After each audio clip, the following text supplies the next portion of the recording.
છેલ્લા વિડીયોની અંદર જે છે એ ત્રીજા પાઠ વિદ્યાર્થી મિત્રો ત્રીજો પાઠ અને ત્રીજા પાઠનો પહેલો પ્રશ્ન એની ચર્ચા આપણે કરી લીધી છે. પહેલો પ્રશ્ન આપણો જે છે એ ત્રીજા પાઠનો પહેલો પ્રશ્ન છે અને એ પ્રશ્ન અનુસૂચિત જનજાતિની મુખ્ય લાક્ષણિકતાઓ જણાવો. અનુસૂચિત જનજાતિ એટલે કે આપણે જે છે એ આદિવાસી લોકો છે તો એ અનુસૂચિત જનજાતિ અને એની અંદર અનુસૂચિત જનજાતિની અંદર જે છે આપણે વિદ્યાર્થી મિત્રો તો એના 6 મુદ્દા આપણે ચર્ચા કરી લીધી છે અને 6 મુદ્દા આપણે રિપીટ કરી લઈએ, એક વખત પુનરાવર્તન કરી લઈએ. પહેલો મુદ્દો છે નિશ્ચિત પ્રદેશ. આદિવાસી લોકો છે એમની જે અલગ અલગ પ્રજાતિઓ છે તો એ અલગ અલગ ગ્રુપમાં રહે છે. ગુજરાતમાં આપણે વાત કરી હતી તો ગુજરાતમાં જે છે ભીલ અને કોહલી, બરાબર, કોહલી લોકો જે છે એ ગુજરાતની અંદર જે છે અલગ અલગ પ્રદેશની અંદર ગુજરાતમાં રહે છે. તો હવે નિશ્ચિત પ્રદેશ પછી નિશ્ચિત નામ, એમના જે નિશ્ચિત નામો છે આપણે એ પણ ચર્ચા કરી લીધી છે. પછી છે નિશ્ચિત બોલી. નિશ્ચિત પ્રદેશ, નિશ્ચિત નામ અને નિશ્ચિત બોલી, આ ત્રણ આપણે યાદ રાખશું. પ્રદેશ, નામ અને બોલી. આગળ શું છે તો નિશ્ચિત પ્રદેશ, નામ અને બોલી. પ્રદેશ, નામ અને બોલી. સગાઈ સંબંધોનું ગુફન. ચોથા નંબર ઉપર છે સગાઈ સંબંધોનું ગુફન. આદિમ જાતિ પંચ. પાંચમા નંબર ઉપર છે આદિમ જાતિ પંચ અને યુવા સંગઠન. આ 6 મુદ્દાની આપણે ચર્ચા એકવાર કરી લીધી છે. વિદ્યાર્થી મિત્રો હવે એના આગળના મુદ્દા છે તો આપણે આગળના મુદ્દાની ચર્ચા કરશું. તો અર્થવ્યવસ્થાનો અવિકસિત સ્વરૂપ. વિદ્યાર્થી મિત્રો જે છે આદિવાસી લોકો છે તો એમનો જે છે એ ગ્રુપ એટલે કે સર્કલ એટલે કે એની સંખ્યા એ ઓછા પ્રમાણમાં રહેતા હોય છે. અલગ અલગ વિસ્તારોમાં છૂટાછવાયેલા રહેતા હોય છે. હવે એ છૂટાછવાયેલા રહેતા હોય છે તો અર્થવ્યવસ્થાનો અવિકસિત સ્વરૂપ એટલે અર્થવ્યવસ્થા એટલે કે પૈસાકીય બાબતે એ લોકો સદ્ધર હોતા નથી, પૈસાકીય બાબતે એ લોકો અમીર હોતા નથી. પછી છે અદ્રશ્ય શક્તિઓમાં શ્રદ્ધા. અદ્રશ્ય શક્તિઓમાં શ્રદ્ધા. જે અદ્રશ્ય શક્તિઓમાં શ્રદ્ધા એટલે શું? ભૂતની અંદર કે પછી ચૂડેલની અંદર કે પછી એવી બાબતોમાં વિશ્વાસ રાખવો. વિશિષ્ટ નૈતિક નિયમાવલી. વિશિષ્ટ નૈતિક, સામાન્ય લોકોથી એ લોકો કંઈક અલગ રીતે, સામાન્ય વ્યક્તિ કરતા એ લોકો અલગ રહેતા હોય છે અને અલગ રહેતા હોય છે તો એની અંદર નૈતિક મૂલ્યોની જે છે એ કેવા હોય છે એની અંદર નિયમાવલી. એ નૈતિક નિયમોનું ચુસ્તપણે પાલન કરે છે. નૈતિક નિયમોની અંદર એ કોઈ પણ વાતની છૂટછાટ ચલાવતા નથી. પછી સામાજિક અને ધાર્મિક નિષેધાવસ્થા. બરાબર, સામાજિક જે સમાજમાં આપણે રહીએ છીએ તે સામાજિક અને ધાર્મિક, સામાજિક રીતે અને ધાર્મિક રીતે જે છે એ નિષેધાવસ્થા. વિદ્યાર્થી મિત્રો અહીં જે છે એ નિષેધાવસ્થા એટલે શું? તો સામાજિક અને ધાર્મિક નિષેધાવસ્થા. નિષેધ એટલે શું? સિમ્બોલ. બરાબર, જે ટેટુ આવે છે, જે આપણે અલગ અલગ સિમ્બોલ, અલગ અલગ જે છે એ આપણે કોઈ સિમ્બોલનો ઉપયોગ કરીએ છીએ. દાખલા તરીકે આપણે ભારત દેશ છે જેનો પ્રતીક શું છે તો રાષ્ટ્રધ્વજ. બરાબર, પછી આપણે એના જેવા જ બીજા એક્ઝામ્પલ લઈએ કે નિષેધાવસ્થા ગોત્ર ચિહ્ન છે. એ લોકો કોઈક અલગ અલગ સિમ્બોલ બનાવે છે પોતાના શરીર ઉપર. નિષેધ ટેટુ જેને કહીએ છીએ આપણે ઇંગ્લિશમાં. પછી છે ગૂઢ શક્તિઓનું પ્રાધાન્ય. ગૂઢ શક્તિઓ એટલે શું? તો એવી શક્તિઓ કે જે ઈશ્વર દ્વારા પ્રમાણિત થયેલી છે, ઈશ્વરે એમને આપેલી છે અને જે અંધશ્રદ્ધા છે કે એવી બાબતોની અંદર. પછી મૃત્યુ પછીના જીવનના શ્રદ્ધા. પુનર્જન્મ જેને કહીએ છીએ આપણે, પુનર્જન્મ. પુનર્જન્મ એટલે શું? કોઈ એક આપણે સારા કર્મ કરશું, પહેલો જન્મ છે એ જન્મની અંદર સારા કર્મ કરશું તો સારા કર્મ પ્રમાણે જે છે આપણે શું થશે? તો પુનર્જન્મ એટલે કે ફરીથી જન્મ લેવું. પછી ગોત્રચિહ્ન, નિષેધ અને છૂંદણાનું મહત્વ. વિદ્યાર્થી મિત્રો, ગોત્રચિહ્ન, નિષેધ અને છૂંદણા એ ત્રણેય જે છે એ ગોત્રચિહ્ન એટલે શું? આપણે જોયું હશે કે કોઈ કબીલો હશે, કબીલાની અંદર એક સરદાર અને એની હાથમાં જે છે એ એક ગોત્રચિહ્ન. ગોત્રચિહ્ન એટલે શું? ટેટુ. એ તમને હું જે છે ગ્રુપની અંદર આ જે ગોત્રચિહ્ન એટલે શું એનો આપણે મેસેજ અને ગોત્રચિહ્નનું પિક્ચર અને ગોત્રચિહ્ન એટલે શું તો તમે અહીં જોઈ શકશો. ગોત્રચિહ્ન બરોબર, અહીં જે છે એ ગોત્રચિહ્નનું એક આપણે ચિત્ર બતાવશું, જોશો તમે.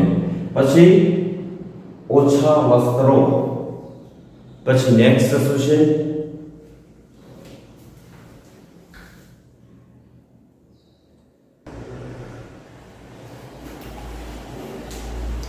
લાસ્ટ મુદ્દો છે ઓછા વસ્ત્રો. તો આદિવાસી લોકો છે, આદિવાસી લોકોની રહેણી કહેણી, આદિવાસી લોકો પોતાનું જે રહેણી કહેણી અને એમને જે વસ્ત્રો હોય છે તો એ પ્રમાણે ઓછા વસ્ત્રો પણ આપણે મુદ્દાની અંદર સ્વરૂપ કરશું. હવે વિદ્યાર્થી મિત્રો, આપણે જે છે એ પહેલા મુદ્દાથી એટલે કે 7મો મુદ્દો આજનો આપણો પહેલો મુદ્દો છે. એક વખત જે છે આપણે આ જે નિશ્ચિત પ્રદેશ છે, નિશ્ચિત નામ, નિશ્ચિત બોલી, સગાઈ સંબંધોનું ગુફન, આદિમ જાતિ પંચ, યુવા સંગઠન, આ મુદ્દા આપણે ચર્ચા કરી લીધી છે. હવે આપણો આજનો પહેલો મુદ્દો જે છે 7મો મુદ્દો આજનો આપણો પહેલો મુદ્દો છે કે અર્થવ્યવસ્થાનો અવિકસિત સ્વરૂપ. જે અર્થવ્યવસ્થાનું અવિકસિત સ્વરૂપ આપણે હવે સમજી રહ્યા છીએ. પેજ નંબર તમે આવી જશો 35 ઉપર. પેજ નંબર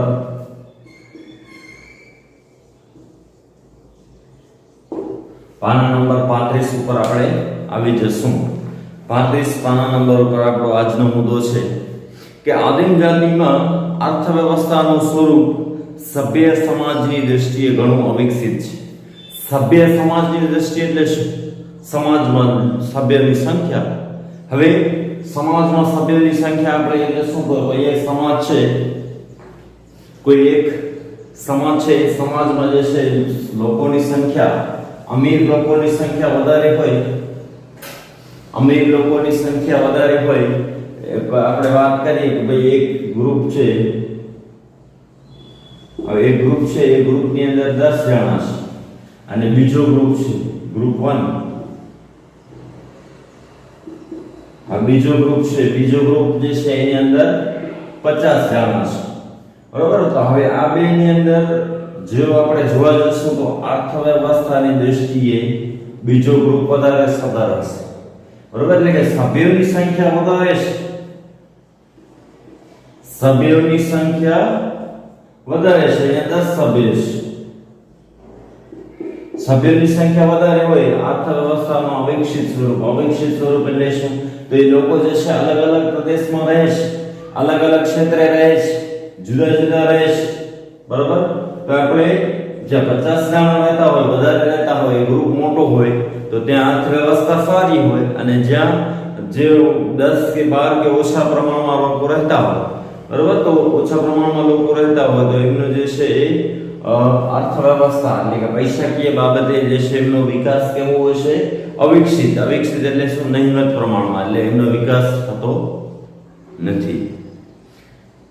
પછી છે શેર, ડિપોઝિટ અને બેંક વ્યવસ્થાને બદલે સાહુકારો દ્વારા ધિરાણની પદ્ધતિ છે.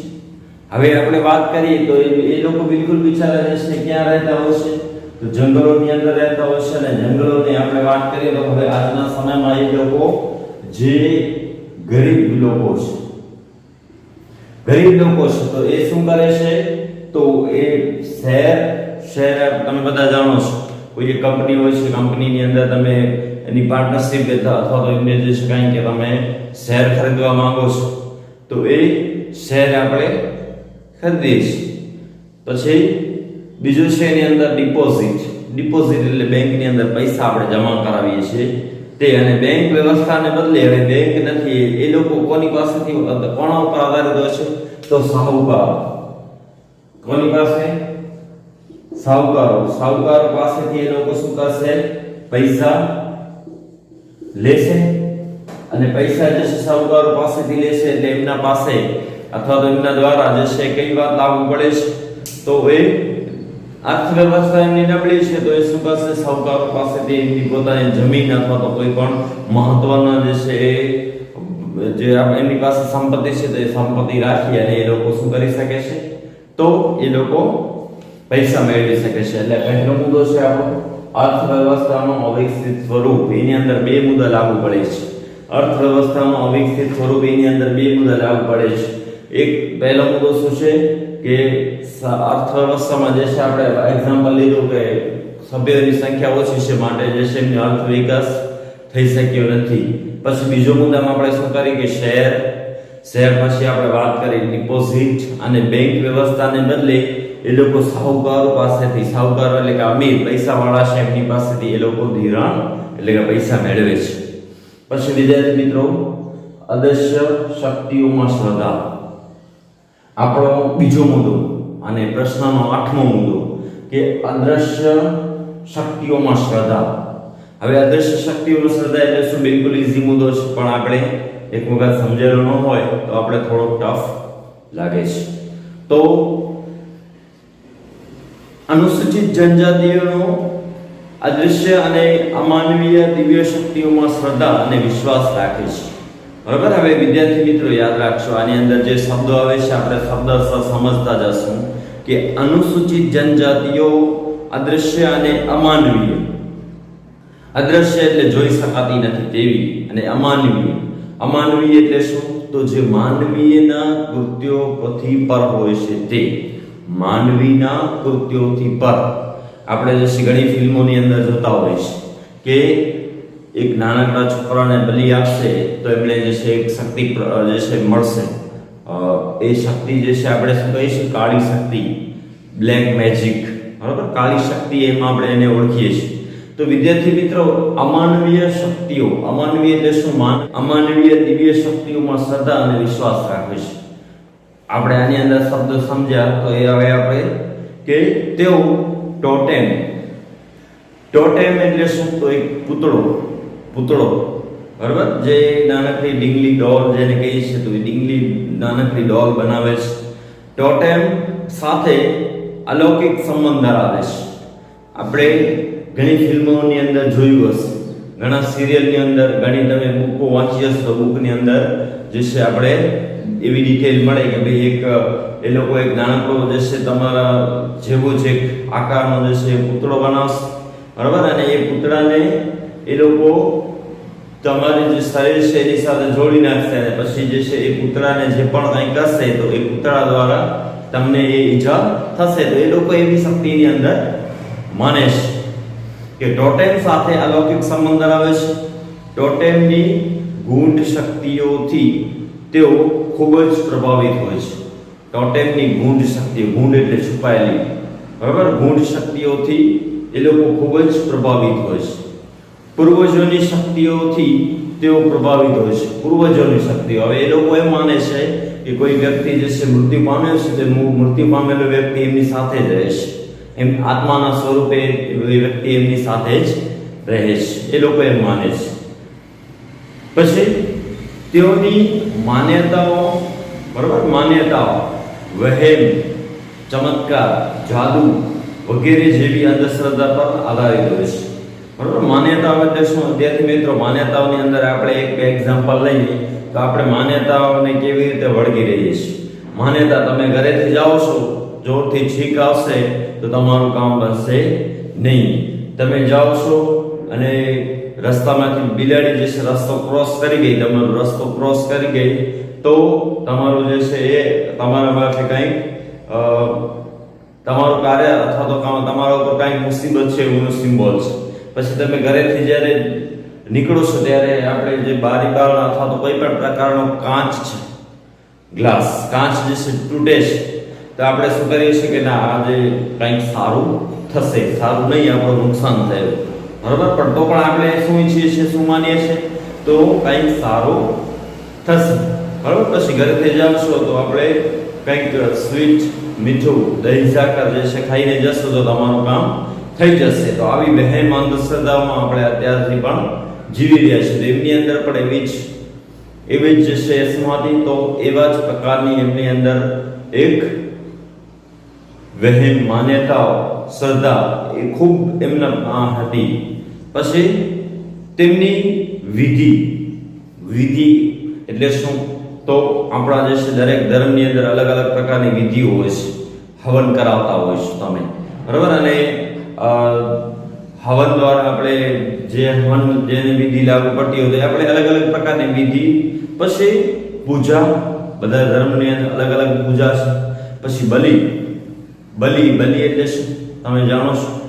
જે પ્રાણીઓને જે છે આપણે કાપીએ અથવા તો પ્રાણીઓને બલિ આપતા હોય છે દેવી દેવતાઓને જે છે એ ખુશ કરવા માટે. પહેલાના સમયમાં, આજના સમયમાં ખૂબ જ પરિવર્તન આવ્યું છે. જે પ્રાણીઓ પર જે છે હવે શું થયું છે? જે પહેલા બલિ આપવામાં આવતી એ હવે બલિનું પ્રમાણ હવે ઓછો થયો છે અને એની જગ્યાએ જે છે નારિયેળ એવી એને જે છે આપણે વધારીએ છીએ.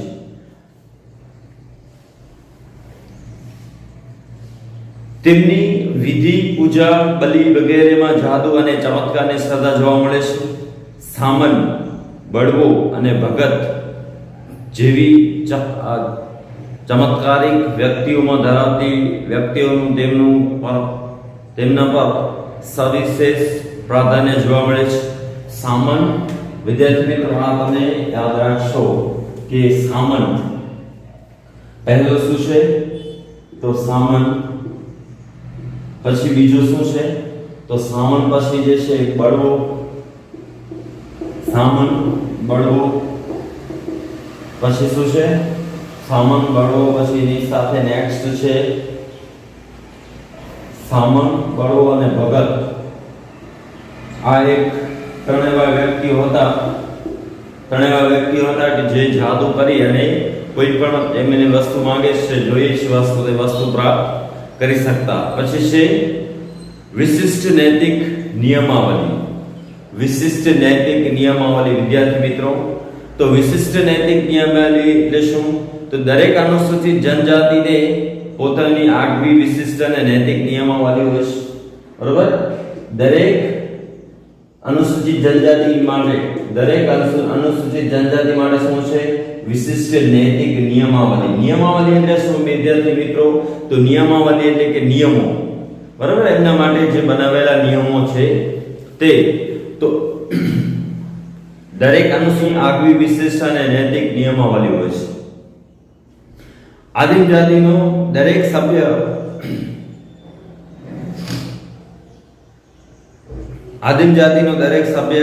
આ નિયમાવલીને કદી છોડતો. તેઓ સમૂહ જીવનમાં નીતિમત્તાને સવિશેષ પ્રાધાન્ય આપે છે. વિદ્યાર્થી મિત્રો આપણે ચર્ચા કરી રહ્યા છીએ કે વિશિષ્ટ નૈતિક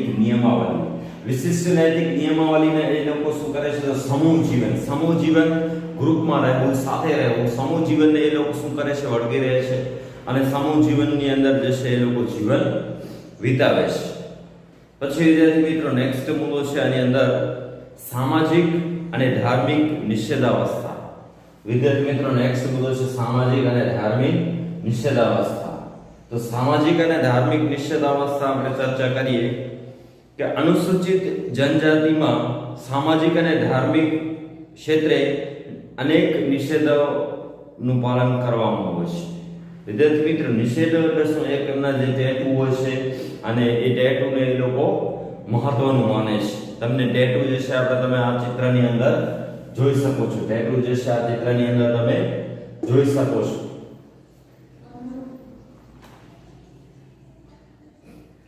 સામાજિક સંબંધોમાં પરિહારના સંબંધો તેમના સામાજિક નિષેધાવસ્થા જણાવે છે કે સામાજિક સંબંધો, પરિહારના સંબંધો તેમની સામાજિક નિષેધાવસ્થા જણાવે છે.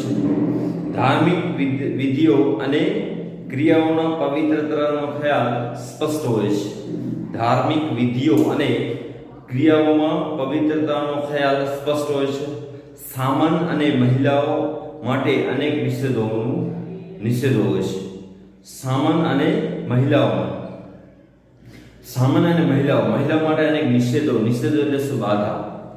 એક પ્રકારની બાધા. એ લોકો એમના શરીર ઉપર અલગ અલગ પ્રકારના જે છે ટેટુ દોરાવશે, અને ટેટુ દોરેલા હશે તો એમને કોઈ પણ મુસીબત, ટેટુ એમના શરીર ઉપર દોરેલો હશે, કોતરેલો હશે તો એમને કોઈ પણ મુસીબત, કોઈ પણ પ્રકારની મુસીબત આવશે નહીં. પછી નિષેધો વ્યક્તિની વર્તણૂક નિયંત્રણ કરે છે. બરાબર. જે નિષેધો છે એટલે કે જે ટેટુ છે તો એ ટેટુ દોરેલા છે, આપણે અત્યારે વાત કરી તો એ પ્રમાણે એ લોકો પર કોઈ પણ મુસીબત આવશે નહીં. પછી છે ગૂઢ શક્તિઓનું પ્રાધાન્ય. ગૂઢ શક્તિઓનું પ્રાધાન્ય. અનુસૂચિત જનજાતિના સભ્યો વિવિધ પ્રકારની ગૂઢ શક્તિઓમાં વિશ્વાસ અને શ્રદ્ધા ધરાવે છે. અનુસૂચિત જનજાતિના સભ્યો વિવિધ પ્રકારની ગૂઢ શક્તિઓમાં વિશ્વાસ અને શ્રદ્ધા ધરાવે છે. બરાબર. તો વિવિધ પ્રકારની અલગ અલગ પ્રકારની વિવિધ પ્રકારની ગૂઢ શક્તિઓ એટલે કે છુપાયેલી શક્તિઓ. ગૂઢ એટલે શું? છુપાયેલી શક્તિઓ અને શ્રદ્ધા જે છે એ વિશ્વાસ એમની અંદર હોય છે કે તેઓ ટેકરીની, જંગલની, પૂર્વજોની, મૃત વીરોની, ગામની વગેરેની ગૂઢ શક્તિઓમાં શ્રદ્ધા ધરાવે છે. બરાબર. ટેકરીની એટલે કે પર્વત, માઉન્ટેન. બરાબર. ટેકરીની, પછી જંગલની, જંગલ એટલે ફોરેસ્ટ, જંગલ. પૂર્વજોની કે જે પૂર્વજોની એટલે શું? તેમના જે દાદા પરદાદાઓ છે એ લોકોની. પૂર્વજોની. પછી મૃત વીરોની એટલે કે જે મૃત વીરો છે, જે શહીદ થયા છે એ લોકોની. મૃત વીરોની. પછી ગામની વગેરેની ગૂઢ શક્તિઓમાં શ્રદ્ધા ધરાવે છે. ગામની અંદર જે છે અલગ અલગ પ્રકારની વાતો અહીંયા લાગુ પડી શકે છે. તેઓ ભૂત, પ્રેત, ડાકણ, ચુડેલ વગેરે અનિષ્ટકારક ગૂઢ શક્તિઓમાં શ્રદ્ધા ધરાવે છે. ડાકણ, ચુડેલ, પ્રેત એ જે છે બધા એક જ ભૂતનો આપણે એની અંદર બધા સમજી જશું કે વગેરે અનિષ્ટકારક એટલે કે કોઈ પણ કારણ વગર ગૂઢ શક્તિઓ જે છે એમની અંદર છે તો એ લોકો એમની અંદર આ બધાના પ્રકોપથી બચવા તેઓ વિધાનોમાં કરી તેમને વશમાં રાખવાનો પ્રયત્ન કરે છે. જે આપણે વાત કરીએ છીએ કે જેને સાપને કેમ જે છે સાપ મારવાવાળા જે છે સપેરા જેને કહેવાય કે એ લોકો સાપને કાબુ રાખે છે, તેવી રીતે ભૂત પ્રેતને પણ કાબુ રાખવા માટે એ લોકો શું કરે છે? તો એ લોકો એમને કાબુ રાખવા માટે વિધાનો કરે છે. પછી છે મૃત્યુ પછીના જીવનમાં શ્રદ્ધા. પછી નેક્સ્ટ મુદ્દો શું છે? મૃત્યુ પછીના જીવનમાં શ્રદ્ધા. તો આદિમ જાતિઓ મૃત્યુ પછીના જીવનમાં અખૂટ શ્રદ્ધા ધરાવે છે. આદિમ જાતિના જે આદિવાસીઓ છે એ મૃત્યુ પછીના એટલે કે મૃત્યુ થઈ જશે અને મૃત્યુ પછીનું જે પુનર્જન્મ અથવા તો મૃત્યુ પછીની જે છે તમારી આત્મા, તો એ આત્માને જે છે એ જે વ્યક્તિ મૃત્યુ પામે છે વ્યક્તિની આત્મા, તો એ વ્યક્તિ એવા સંબંધોમાં ખૂબ શ્રદ્ધા ધરાવે છે. શરીરમાંથી મુક્ત થઈને આત્માનું અસ્તિત્વ ટકેલું રહે છે. કોઈ વ્યક્તિ છે એ મૃત્યુ પામ્યો તો હવે એ મૃત્યુ પામેલો વ્યક્તિ એની આત્મા જે છે એમના સાથે છે, એ લોકો એવું માન્યતા ધરાવે છે. અહીં વિદ્યાર્થી મિત્રો આદિમ જાતિના લોકોની વાત છે. એ વિચારસરણીમાંથી પૂર્વજ પૂજા અને પ્રકૃતિ પૂજા ઉદ્ભવેલી છે કે આત્મા જે છે અસ્તિત્વ ધરાવે છે. તો આત્મા અસ્તિત્વ ધરાવે છે તો એ અસ્તિત્વ ધરાવતા આત્મામાંથી જે છે એ લોકો શું કરે છે? તો પ્રકૃતિ પૂજા અને જે છે એ પૂર્વજ પૂજા એ લોકોની અસ્તિત્વ ધરાવે છે. પછી મૃત્યુ પામેલી વ્યક્તિમાં આત્માને ખુશ કરવા સમૂહ શ્રાદ્ધ કરવામાં આવે છે. જે વ્યક્તિ મૃત્યુ પામે છે તે વ્યક્તિની આત્માને ખુશ કરવા માટે સમૂહ શ્રાદ્ધ બધા કુટુંબ કબીલાના લોકો જે છે ભેગા થાય છે અને એક પ્રકારનું દુઃખ વ્યક્ત કરતું એક શ્રાદ્ધ બનાવે છે. કેટલાક સમાજમાં મૃતદેહની સાથે જીવન ઉપયોગી વસ્તુઓ મૂકવામાં આવે છે. હવે કેટલાક એવી જાતિઓ છે, કેટલાક એવી આદિમ જાતિના લોકો છે, એની અંદર એક એવી વિધાનો છે કે એ મૃત્યુ પામેલી જે આત્મા છે જ્યાં શરીરને જે છે દફન કરવામાં આવે છે કે જ્યાં સળગાવવામાં આવે છે કે જ્યાં એનો વાસ હતો તો એ જગ્યાએ એ જીવન જરૂરિયાતની વસ્તુઓ ત્યાં પણ મૂકવામાં આવે છે. એ લોકો એમ માને છે બરોબર કે વ્યક્તિ ઉપયોગ કરશે. આદિમ જાતિના આ બધા રિવાજો તેમની મૃત્યુ પછીને જીવનને શ્રદ્ધા દર્શાવે છે. હવે આ નિયમો શું દર્શાવે છે? તમે કોઈ વ્યક્તિ મૃત્યુ પામે છે એ જગ્યાએ તમે જે છે આપણે ખોરાક રાખી આવીએ અથવા તો કપડાં ત્યાં રાખી આવીએ અથવા તો જે છે એમની ઉપયોગી વસ્તુ ત્યાં રાખી આવીએ, તો હવે એ લોકો એ જે મૃત્યુ પામેલ વ્યક્તિ છે એનો ઉપયોગ કરી શકશે નહીં, પરંતુ એ લોકો વિશ્વાસ રાખે છે કે એ વ્યક્તિ એનો ઉપયોગ કરશે. અને લાસ્ટ મુદ્દો આજનો વિદ્યાર્થી મિત્રો કે ગોત્ર ચિહ્ન, નિષેધ અને છૂંદણા. બરોબર? ગોત્ર ચિહ્ન, નિષેધ અને છૂંદણા નું મહત્વ. અનેક અનુસૂચિત જનજાતિઓ ગોત્ર ચિહ્નમાં વિશ્વાસ રાખે છે. બરોબર? વિદ્યાર્થી મિત્રો, પહેલો જે છે આની અંદર ગોત્ર ચિહ્ન, પછી બીજો જે છે એ નિષેધ એટલે કે ટેટુ, અને ત્રીજો છે છૂંદણા. એનો મતલબ પણ થશે ટેટુ. બરોબર? જે અલગ અલગ શરીર પર ચિત્ર દોરાયેલા હોય છે તે. અનેક અનુસૂચિત જનજાતિઓ ગોત્ર ચિહ્નમાં વિશ્વાસ રાખે છે. ગોત્ર ચિહ્નની આજુબાજુ ગોઠવાયેલી વર્તન પ્રણાલીઓમાં ગોત્ર ચિહ્ન વાદ ઉદ્ભવ્યો છે. બરોબર? હવે આ જે પ્રણાલી છે તો એ પ્રણાલીને એ આગળ વધાવે છે અને અલગ અલગ ટેટુ એમના શરીર પર દોરાવે છે. ભારતની લગભગ બધી જ આદિમ જાતિઓ ગોત્ર ચિહ્ન, નિષેધ અને છૂંદણાનું અસ્તિત્વ છે. ભારતની અંદર જેટલા આદિમ જાતિના લોકો રહે છે તો એ લોકોની અંદર જે આ છિંદણા છે, બરાબર, છિંદણા, ગોત્ર ચિહ્ન અને નિષેધનું અસ્તિત્વ ધરાવે છે. અહીં આપણે આપણો પ્રશ્ન પૂર્ણ કરીએ છીએ. નમસ્કાર.